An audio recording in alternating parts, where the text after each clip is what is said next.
شروع اللہ کا نام لے کر جو بڑا مہربان نہایت رحم والا ہے۔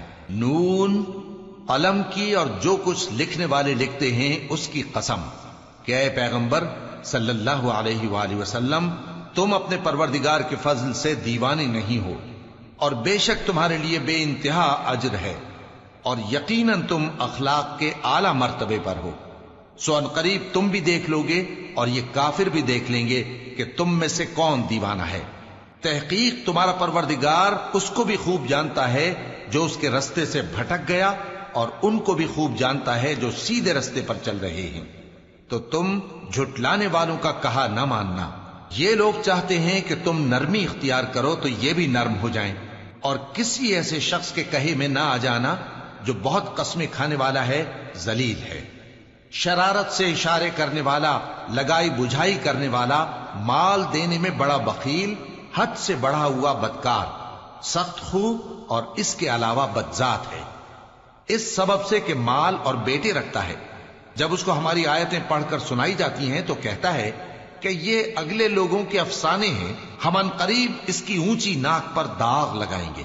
ہم نے ان لوگوں کی اسی طرح آزمائش کی ہے جس طرح باغ والوں کی آزمائش کی تھی، جب انہوں نے قسمیں کھا کھا کر کہا کہ صبح ہوتے ہوتے ہم اس کا میوہ توڑ لیں گے، اور انشاءاللہ نہ کہا، سو وہ ابھی سو ہی رہے تھے کہ تمہارے پروردگار کی طرف سے راتوں رات اس پر ایک آفت پھر گئی، تو وہ ایسا ہو گیا جیسے کٹی ہوئی کھیتی۔ پھر جب صبح ہوئی تو وہ لوگ ایک دوسرے کو پکارنے لگے کہ اگر تم کو کاٹنا ہے تو اپنی کھیتی پر سویرے ہی جا پہنچو۔ سو وہ چل پڑے اور آپس میں چپ کے کہتے جاتے تھے کہ آج وہاں تمہارے پاس کوئی فقیر نہ آنے پائے، اور کوشش کے ساتھ سویرے ہی جا پہنچے، گویا پیداوار پر قادر ہیں۔ پھر جب انہوں نے باغ کو دیکھا تو ویران، کہنے لگے کہ ہم رستہ بھول گئے ہیں، نہیں بلکہ ہم بے نصیب ہو گئے۔ ایک جو ان میں سمجھدار تھا بولا، کیا میں نے تم سے نہیں کہا تھا کہ تم تسبیح کیوں نہیں کرتے؟ دوسرے کہنے لگے کہ ہمارا پروردگار پاک ہے، بے شک ہم ہی قصوروار تھے۔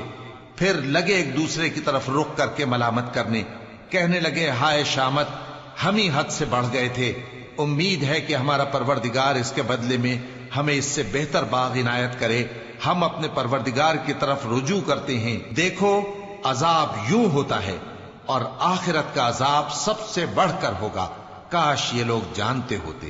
پرہیزگاروں کے لیے ان کے پروردگار کے ہاں نعمت کے باغ ہیں۔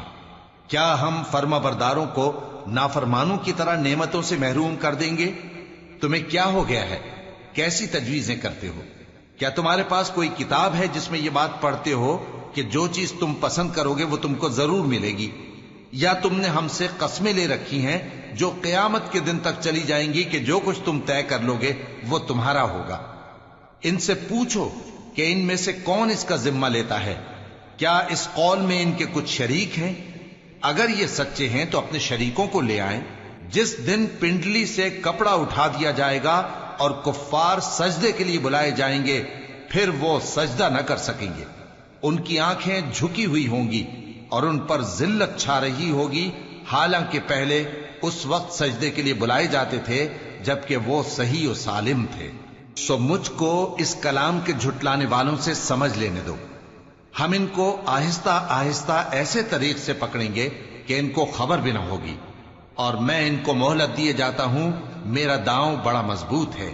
اے نبی، کیا تم ان سے کچھ معاوضہ مانگتے ہو کہ ان پر تاوان کا بوجھ پڑ رہا ہے، یا ان کے پاس غیب کی خبر ہے کہ اسے لکھتے جاتے ہیں؟ سو اپنے پروردگار کے فیصلے کا انتظار کیے رہو، اور مچھلی کا لقمہ ہونے والے یونس کی طرح نہ ہونا کہ انہوں نے اپنے رب کو پکارا جبکہ وہ دل ہی دل میں گھٹ رہے تھے۔ اگر ان کے پروردگار کی مہربانی ان کو نہ سنبھال لیتی تو وہ چٹیل میدان میں ڈال دیے جاتے مذموم حالت میں۔ پھر ان کے پروردگار نے ان کو برگزیدہ کر کے نیکوکاروں میں شامل کر لیا۔ اور کافر جب یہ نصیحت کی کتاب سنتے ہیں تو یوں لگتے ہیں کہ تم کو اپنی نگاہوں سے پھسلا دیں گے، اور کہتے ہیں کہ یہ تو دیوانہ ہے۔ اور لوگوں، یہ قرآن تمام جہانوں کے لیے نصیحت ہے۔